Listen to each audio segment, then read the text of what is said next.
The bell tolls at midnight.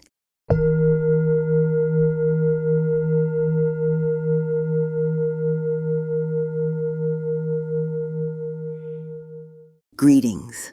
I'd like to welcome all of my midnight marauders. Come on in, get comfy, and lend me your imagination. They say that you can't choose your family, and with that comes all that you inherit from them.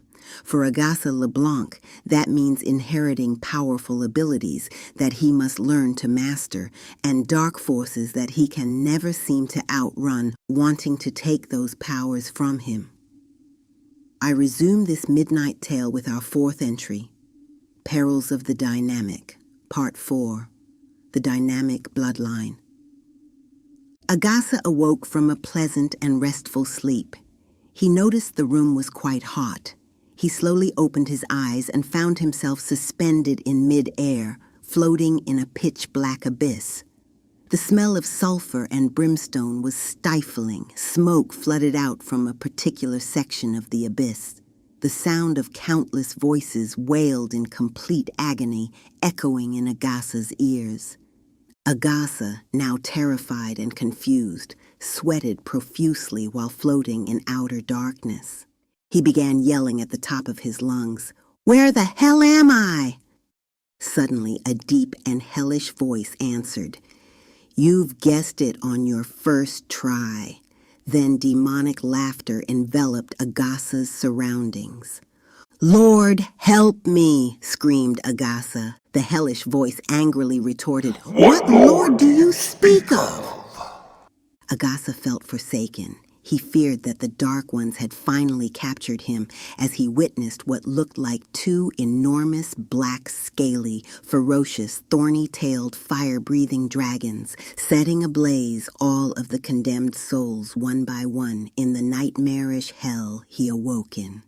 There were never-ending lines stretched as long as Agasa could see. They walked like decayed zombies, banished from God's mercy for disobeying his word, forever doomed, assembled in rows in designated sections of outer darkness. Agasa floated towards that section of the abyss. He was also required to assemble in line and become just another lost soul to what seemed like the inevitable. In Agasa's mind, his free will was gone.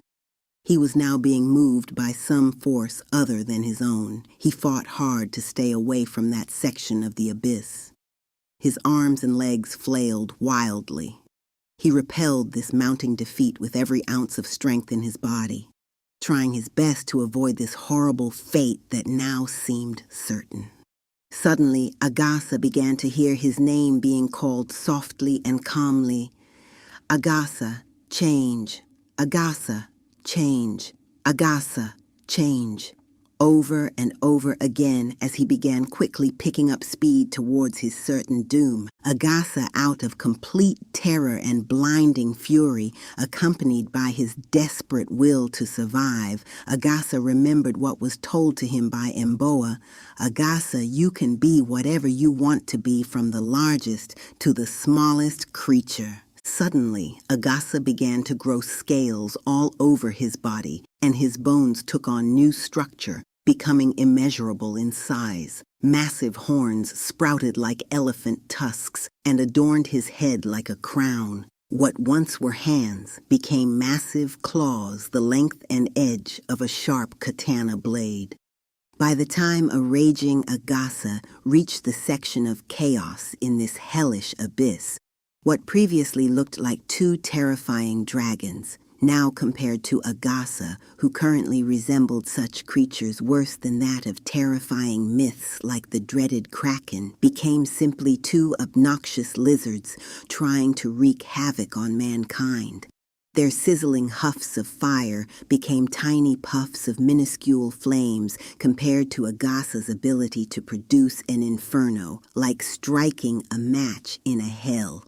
Agasa reared back, and with a stream of ferocious flames exuding from his nostrils, cooked the dragons, causing them to disintegrate into dust. Agasa suddenly heard his name echoing loud in his ears as he lay tossing and turning on this furry bed he lay on. Suddenly, he catapulted himself into an upright sitting position while sweating profusely with the smell of lizard carcass still strong in his nostrils. A wide-eyed Mboa, proud and impressed at the remarkable strength of Agasa's skill, sat supportively while Agasa's mind, body, and soul began to fully re-enter Earth's realm, reassuring him that everything was all right. Agasa's awareness started to return as he focused in on Mboa's face, who sat next to him on the bed. Agasa yelled aloud, Where am I?" Mboa replied in a comforting tone, "You're here with me, Agasa. You've done exceptional, and your lesson has already begun." Agasa stood up near the bed, feeling nauseated and woozy. He quickly sat back down and noticed the smell of something burnt, and questioned, "Hey, what's burning Mboa?" Mboa looked at Agasa and said, "You tell me, Agasa."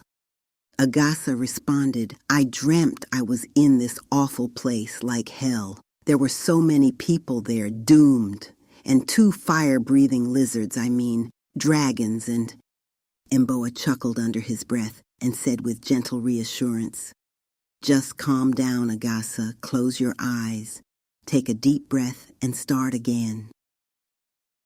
Agasa steadied himself and did as Mboa asked, and slowly began to tell him about his terrifying nightmare. "I woke up floating in a black abyss, noticing smoke coming from one section of this hellish place. It smelled of sulfur and brimstone, like something was on fire." Agasa jumped to his feet in panic, still a bit dizzy but trying to get a grip on himself. Mboa patted Agasa's shoulder and gently said, "Easy, Agasa," Agasa calmly continued. "There were people in this dark abyss, all assembled in these long lines that seemed to go on for miles.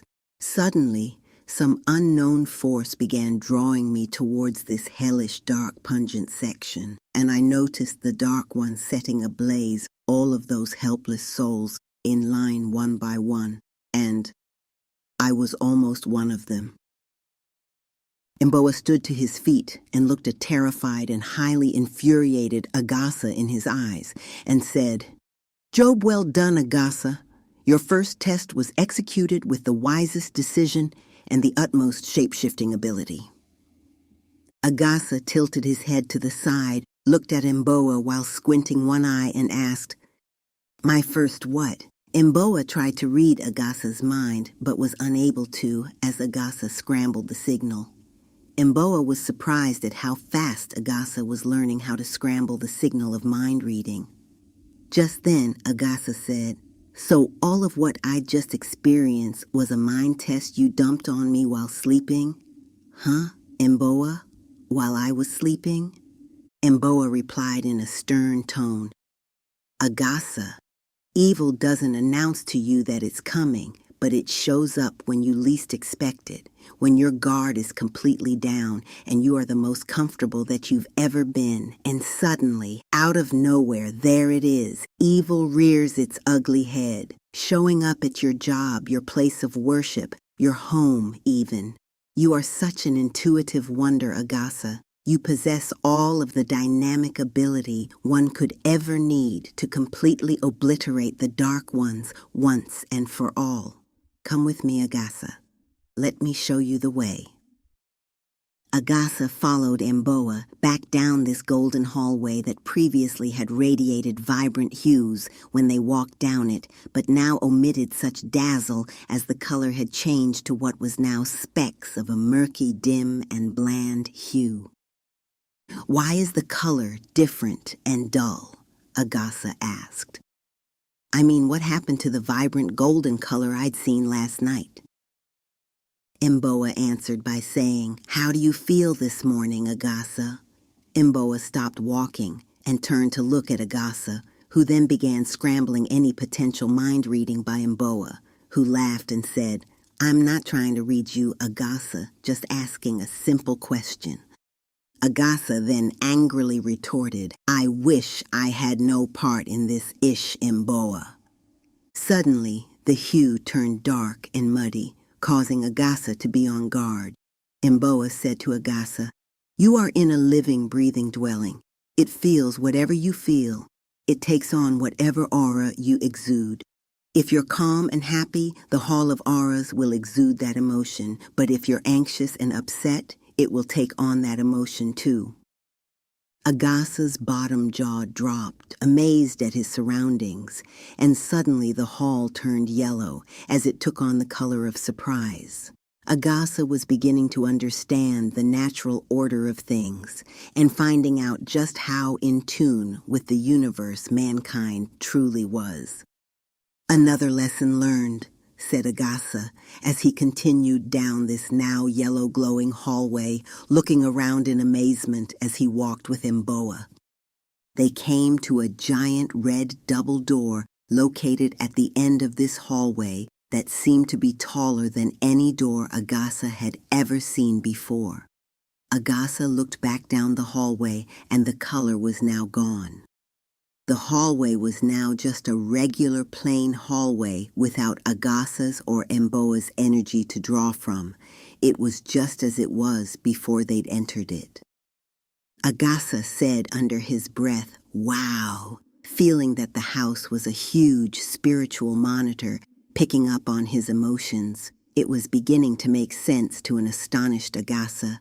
Mboa's house was a living, breathing dwelling. Agasa thought back on the moment he stepped out of the car, walked up to the front door of Mboa's home, curiously questioning the writings and carvings on the front door as Mboa read his mind, telling him the symbols were there to keep evil from entering. That now made perfect sense to him, and Agasa was taking mental notes. Mboa waved his hand across what looked like a large eyeball embedded in the wall next to the red door. Agasa wasn't prepared for what he beheld inside as Mboa stepped into this outer worldly dimension. The first thing Agasa saw was a big blue waterfall ruffling off of what looked like Sharwat rocks with sandstones beneath the clear blue lake. Agasa, mesmerized by this picturesque view, stepped into this breathtaking dimension as Mboa invited him to indulge in this magnificent wonderland. "Walk with me," said Mboa. Agasa looked around in sheer amazement as he and Mboa seemed to be walking on what looked like sparkling aquamarine stones with the same large colorful fish swimming beneath the surface exactly like the floor inside Mboa's front entryway of his home, but only more stunning and immaculate. There were lavender parakeets flying overhead in the bluest of blue skies, the sun glistening off of the aquamarine stones in this beautiful, calm lake. Suddenly, music began to play. It was faint echoes of James Brown's "Paid the Cost to Be the Boss." Agasa chuckled, fascinated but curious as to how this utopia-style Eden knew he favored this particular song. Agasa began noticing what resembled small cracks in the surface of the atmosphere with a dark hue behind a perfectly sunny day, what he presumed was reality. Mboa studied Agasa's confused expression as he began to fade to invisibility right before Agasa's eyes. Agasa, now left in this world of what first seemed like a magical place of peace, yet now began to take on a darker energy altogether. Agasa stood there alone, looking around this oasis while calling out for Mboa. He noticed the colors of this enchanted, peaceful place growing dimmer and darker. Even the aquamarine rocks were turning brown, and the waterfall now looked like dingy water. Agasa's focus turned to a small lizard that he noticed crawling on the ground. At first he thought nothing of it, until it began growing in size as it scurried away fast before leaping into the lake as it sank below the surface. Agasa watched as it doubled in size, becoming a black mass as it glided away and out of sight. Agasa yelled aloud, "Oh, hell now! Mboa! Mboa!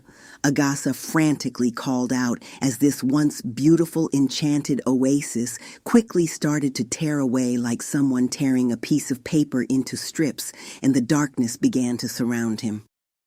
Agasa looked horrified as he noticed the trees turning brown and wither right in front of him. What was once beautiful green grass began to dry up and disintegrate, leaving nothing but dirt. Agasa also noticed far in the distance, up this dirt road, what looked like an old dilapidated house. He decided he must get to the house as everything around him was dying, and the darkness was quickly closing in on him, becoming so pitch black that Agasa could barely see his hand before his face. Agasa began walking up the old dirt road and noticed a light turn on in the old house. He paused for a moment next to an old tree that stood alongside of the path to which he was walking. Agasa began to sweat, panicking yet knowing for certain this too must be another one of Amboa's tests, and Agasa was determined not to fail. Without notice, Agasa heard the voice of Mama Angel say, "Stay the course, Agasa." Agasa continued up the dark dirt road, finally making it to the old house, with the lights illuminating through the windows. Agasa walked up the stairs of the old house, and just as he put one foot on the first stair, the ground on which he'd been walking started to break away and fall into a seemingly bottomless pit. Agasa, holding on to the stair rail with one foot dangling into the abyss, pulled himself to safety and was now standing on the porch, looking around at what was now outer darkness, as the road he'd just walked was completely gone. Understanding why Mama Angel's voice was beckoning him to stay the course at that moment, and feeling as if he hadn't taken heed and decided to turn back, he would have once again fallen into the abyss. Agasa stood on the dilapidated porch, holding on to the railing, heaving and trying to catch his breath as he heard playful and joyous laughter coming from inside the house. Agasa slowly walked over to the large window and peeked inside, trying to see past the sheer white curtains partially obstructing his view. He noticed a man and woman dancing in a brightly lit living room, beautifully decorated with the most vibrant colors. The tapestry on the wall art was woven with such precision, and the candles on the table burned brightly as Agasa noticed the couple playfully dancing to his favorite James Brown song. Agasa began to feel an odd resemblance to the man whose rhythmic moves were undeniable. Oddly, Agasa also felt a connection to the woman who was gently swaying while dancing with a yellow lemon apron on, one hand holding her pregnant belly as the man carefully twirled her around in a circle while laughing and singing along with the song. Agasa also noticed the delectable aroma of what looked to be a large platter of jambalaya sitting in the middle of the most stunning table setting he'd ever seen, and a dessert next to it in a colorful bowl. He fondly remembered Mama Angel preparing for him as a child. He looked on as the couple embraced each other as the song came to an end. The man walked the heavily pregnant woman, who Agasa now presumed was his wife, and pulled out a chair for her. The woman looked up and said, "Thanks, Agasa." Suddenly, Agasa's whole world began to spin as he'd heard the woman call this man by his name. Agasa hastened to the front door and knocked hard, but received no response from either of them sitting at the table. He knocked again and again, but nothing. He looked back through the window as the couple was eating and enjoying one another's company. Agasa decided to twist the doorknob and found himself stumbling inside of the house. Agasa immediately apologized. "I'm sorry to trespass in your lovely home, but something is going on out there. And I knocked several times, but..." Agasa stopped mid-sentence, realizing the couple did not look up nor recognize his presence. They just continued eating as if he were completely invisible. "What is this place?" Agasa asked frantically. "What are you doing here?" But nothing. The couple continued talking and laughing while enjoying their meal as if Agasa was a ghost. Agasa yelled, "Hey, who are you people?" Suddenly, the scene changed and Agasa was standing in the LeBlanc house where he'd grown up, and there was Mama Angel sitting on the bed in the guest room downstairs, seemingly helping an agonized woman in labor deliver her baby. Agasa began trembling as he noticed the woman's face bore a striking resemblance to the pregnant woman sitting at the table with the man she called Agasa. Agasa's heart was beating so hard he could hear it in his ears like a ceremonial drum. Agasa heard the cry of this small infant and noticed that it was a boy as Mama Angel cleaned the infant and placed it in the woman's anxious, awaiting arms. Agasa listened on as he noticed the woman saying, "Mama Angel, I must tell you something." She went on to tell Mama Angel about how she'd met a young man one evening offering her dinner, and how they'd become good friends and months later becoming a couple and finding out they were having a baby. She went on to tell Mama Angel that as time went by, the man became absent from her life. However, it was what came out of her mouth next that almost caused Agasa's heart to stop. She told Mama Angel that he recently began acting strange and rambling on, that he was eluding something he called the Dark One, that was trying to get him, and that she was worried because she hadn't seen him since. In a split second, the scene changed and Agasa was standing there looking at an emotional Mama Angel holding the baby and weeping as she cuddled him in her arms. Agasa, overtaken with emotion, felt a heavy stream of tears running down his face as he turned his head, realizing that the man and woman he'd seen in the house dancing in that beautiful, colorful living room was none other than his mother and father. Agasa fell to one knee, closed his heavy eyelids, placed his hand over his heart, and wept uncontrollably as he heard a voice calling his name in a masculine voice. "Agasa, Agasa." "Come on back, my friend," said the voice.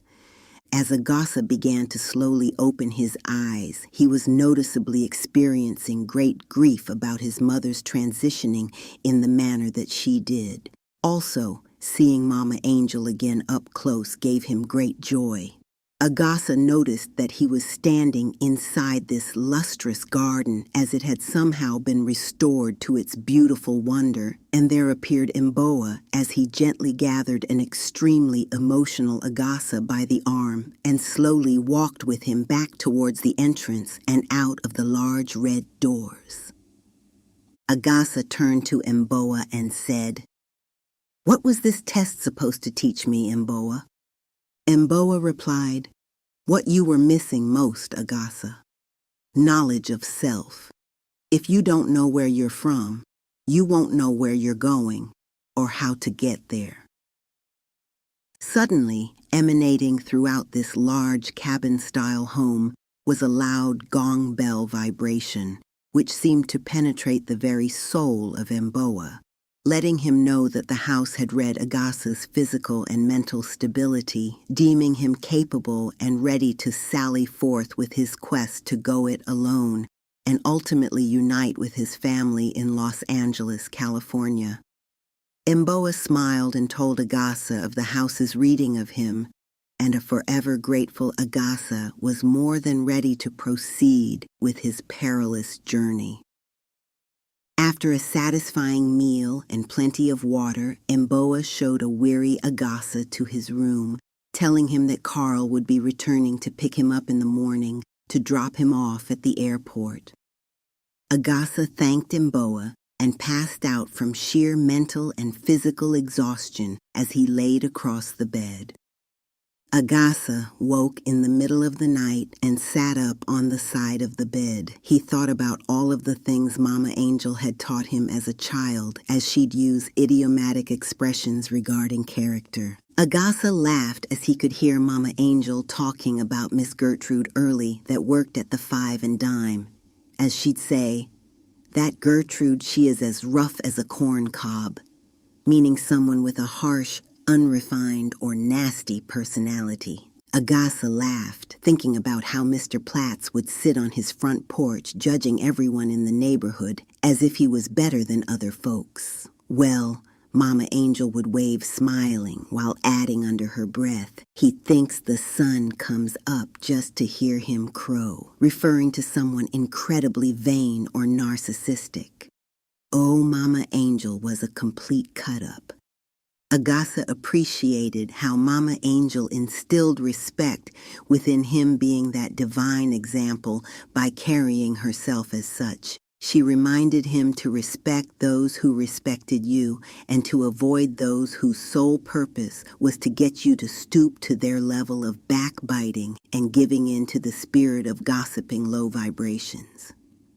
Mama Angel always said those things were for the miserable that don't really have a problem with you, but rather they have a problem with a lack of true self-confidence. Agasa's heart was filled with admiration for who he was and where he'd come from. He was forever grateful to his mother and father who gave him life, and thankful to God for his beloved Mama Angel who kept him safe and raised him in the strong, proud manner that she did. Agasa laid back, comfortably put his head on the pillow and smiled as he folded his arms behind his head, crossed his legs, and drifted restfully into a deep sleep. The moon shone brighter that evening, illuminating Agasa's bedroom window. The vibration emanating from Agasa's soul was unmistakably balanced, and the orange glow in the house gave off a spectacular hue of his now balanced and confident energy. Early the next morning, Agasa heard a tapping at his bedroom door. He rubbed his tired eyes, opened them slowly, stretched his arms above his head, and yawned as he walked over to the door. He opened the door to see a smiling Mboa standing there, greeting him, saying, "Good morning, Agasa. How was your rest, my friend?" "I had a pretty peaceful sleep," replied Agasa. Mboa smiled. "Everything in your soul is as it should be, Agasa. Are you hungry?" "I could eat a horse," replied Agasa. Mboa looked at Agasa with a quiet, stern silence, then laughed aloud as a joking, calm-spirited Agasa laughed along with him. Mboa added as they walked down this brightly lit hallway now radiating the brightest color of gold hues, "You are ready, my friend."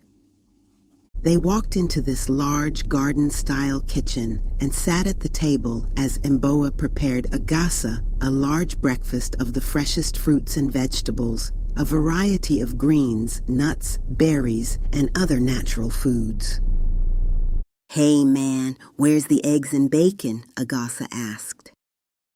Mboa chuckled under his breath and responded, "In order for the body to thrive and continue to live, nourishment must involve the freshest of foods that are alive. You want the body to wither and die, then feed the body the carcass of things that are already dead. It's simple, Agasa." Agasa sat quietly, then said, "I see what you mean when you explain it that way. Thanks, Mboa."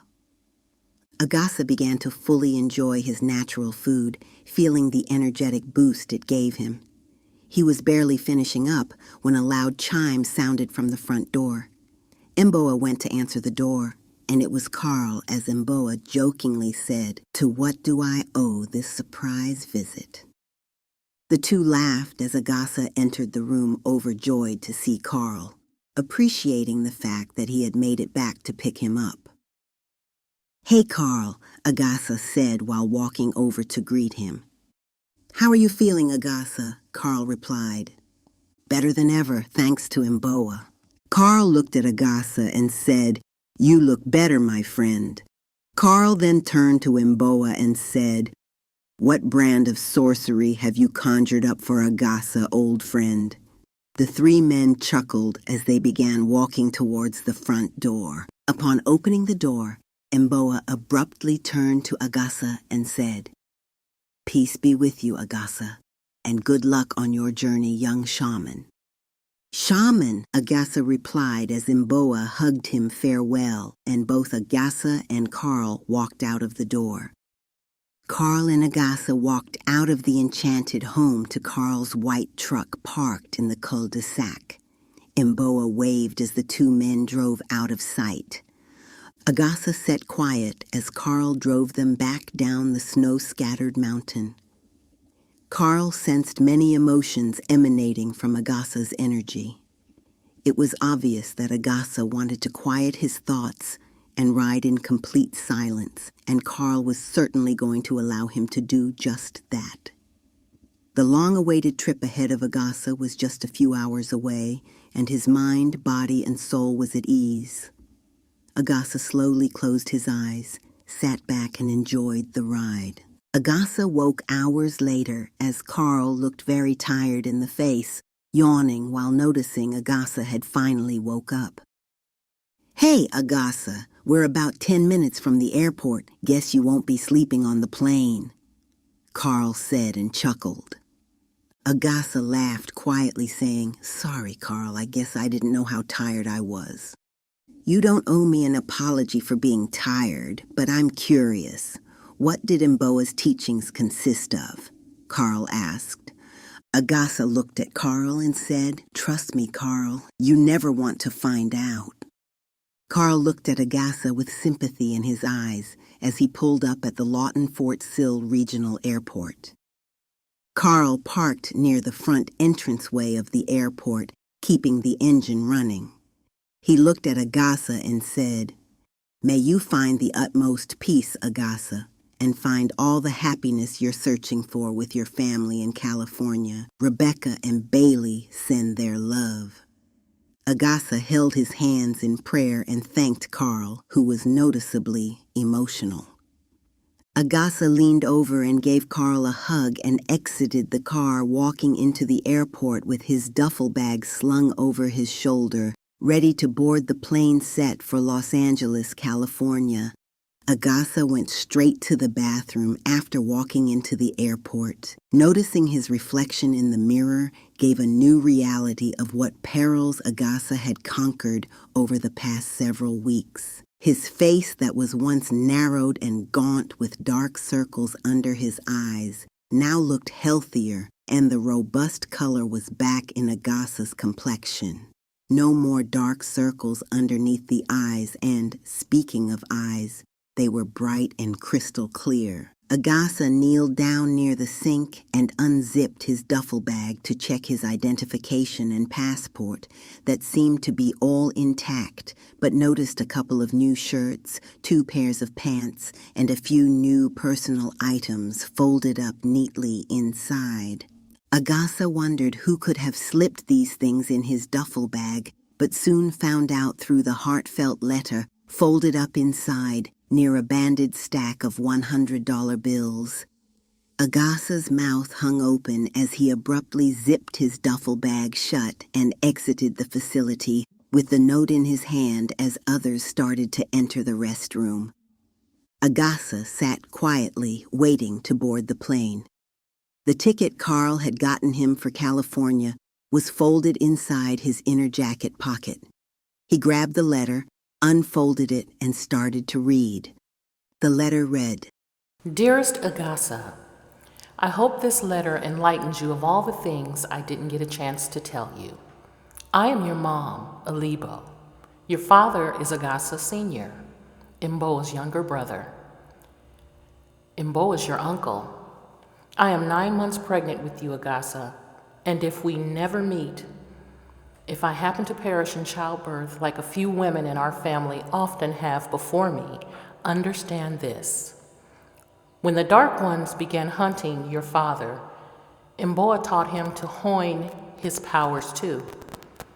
I knew it would be just a matter of time before they came after you.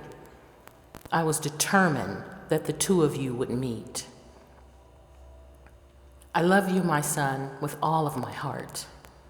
Mboa, your uncle, will teach you how to hone your powers, just as he taught your father. Pay close attention to his teachings, as they will certainly save your life. I have left my entire life savings with your uncle to give to you. after your teachings. So spend it wisely and keep a watchful eye out, my beloved Agasa. Love you forever, my son. Your mom, Alibo. Agasa's face was wet with tears as he tucked the letter in his pocket, noticing a little girl holding her doll out of the corner of his eye, walking over to him, staring at him with concern in her eyes. Agasa stood up and began walking to the far end of the airport when he heard over the loudspeaker his boarding group number being called with just 40 minutes before takeoff.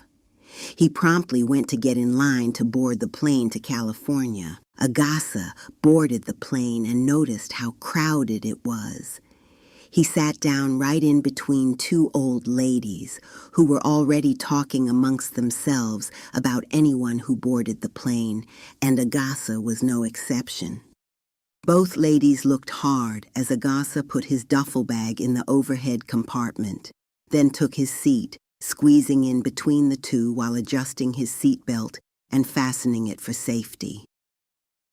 "Excuse me, young man," one of the ladies whispered.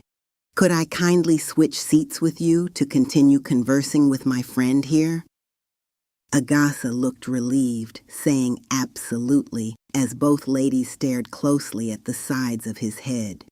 Hours went by, and Agasa sat on the plane, his mind racing with excitement about meeting his family in California. He noticed a man sitting 2 seats in front of him that was seemingly inebriated and belligerent, fussing at the flight attendants and talking loudly and aggressively to the other passengers. Agasa knew that if he made eye contact with this man, he would ultimately try Agasa. And Agasa already had in his mind what he was going to do. Agasa chuckled under his breath at his plan for this man, and the moment he heard Agasa laugh, he turned towards Agasa, and so it began. "What the hell are you laughing at? Trust me, you don't want no smoke with me," said the drunken, slurring man. Agasa hissed in a low growl, "Try me." Agasa's eyes locked in on the man, displaying an intense, focused, and unblinking stare, the nictitating membrane movement. A translucent third eyelid flickered across Agasa's eyes to protect it, while the cat stayed focused on the prey. The man sensed Agasa's energy, feeling absolute danger, and seeing Agasa's eyes caused him to sit back down and focus on his safety and well-being for the remainder of the flight. Both ladies saw this and decided to sit quietly as well. Reading and completing crossword puzzles were now their choice of interest. Agasa settled down in his seat as happy flight attendants quietly thanked him for his assistance. The time was 5:30 p.m., and Agasa was waking up to a noticeable change in scenery. The tall buildings were definitely an undeniable hallmark that he had arrived in the City of Angels. The murals of the buildings paid homage to all of the late beloved icons. Agasa sat up in his seat and peered out of the window. He saw the LAX sign and knew he'd finally made it to Los Angeles, California. Agasa grabbed his duffel bag out of the overhead bin, wished the 2 ladies well, who were now looking out of the window and trying to avoid eye contact with him as he got in line to unboard the plane. He made his way to the main passenger door off of the plane and exited onto the tarmac to secure a cab. Agasa walked to the designated taxi stand location and threw up his hand to hail a cab when out of nowhere, a large limousine pulled up with a rather tall male driver wearing dark black shades and a black suit and hat. Agasa couldn't help but notice him as he called out his name, saying, "Agasa LeBlanc." Agasa froze in place for a few seconds and wondered if he was imagining things, but the driver called out to Agasa again, saying, "I was sent by your uncle to pick you up and take you to your destination." Agasa quickly walked over to the limousine, greeted the driver, and got inside. "What uncle? Who do you work for?" Agasa inquired. The limousine driver then said, "Mr. AGL. "I've never heard of him," Agasa replied. The driver smiled and glanced at Agasa in the rearview mirror as he drove down a beautiful street with a golden sun now setting in what was known as the Holmby Hills, the Platinum Triangle in sunny California. Agasa's heart was beating through his chest, not knowing what to expect. But he noticed the exclusiveness of the neighborhood. Large mansion-style gated homes seemed to stretch for miles. Agasa felt the butterflies in his stomach, wondering which relative owned such wealth. Suddenly, the limousine began slowing down, and the sun was glowing the deepest orange-red brilliance just above the hills of the city, and Agasa could just barely see through the heavily tinted windows of the limousine. The driver turned into the largest mansion on the block, sitting high above the community. He pulled up to an enormous wrought iron fence with notable surveillance mounted on the structure and looked at Agasa in the rearview mirror once again and said, "We've arrived at your residence, Mr. LeBlanc." Agasa noticed the driver had said, "Your residence," but feeling the nervousness build in his stomach, he acknowledged the driver and continued his silence, curiously waiting to see which family member resided in such a grandeur estate. The driver rolled down the window, pressed the intercom, and leaned to speak into it, but before he could get out a word, a voice said, "Bring him in." Agasa's face turned flush as he heard a deep, baritone voice and asked the driver, "Who was that?" The driver responded, "That's AGL." Agasa, nervous but more curious than anything, quickly responded, "I don't recall my grandmother telling me about anyone called AGL." The double gates opened and Agasa rolled down the windows as the long driveway lit up with nightlights along the path as the driver slowly continued down the driveway to the estate. The outside was full of beautiful and colorful flowers and vegetation. Agasa realized this scenery resembled his dream when Mboa took him through the red double doors and into a beautiful garden. Only this was real, with a smaller man-made waterfall flowing over the aquamarine rocks. Agasa rubbed his eyes in disbelief. The driver pulled up directly in front of the house as the limousine headlights illuminated the front of the house. Agasa sat in total amazement at the giant double red doors he saw in his dream were now actually there and visible. Suddenly, the double doors opened and a tall man around 6'2", muscular with short, wavy black and gray hair, walked out of the mansion and stood in front of the doors. The driver got out of the car and opened Agasa's limousine door, asking him to step out. The man just stood there as the driver began to shed his glasses and hat, as long gray hair fell down to his shoulders. Agasa got the shock of his life, realizing the driver was none other than Mboa. "Welcome home, Agasa," said a tearful Mboa as he walked a silent, astonished Agasa up the stairs to the man that he could now clearly see had the exact same face as his. Agasa stood there, looking like an exact replica of this man, as he reached out to Agasa with teary eyes and open arms and said, "I am Agasa LeBlanc, Sr., your father. Welcome home, son."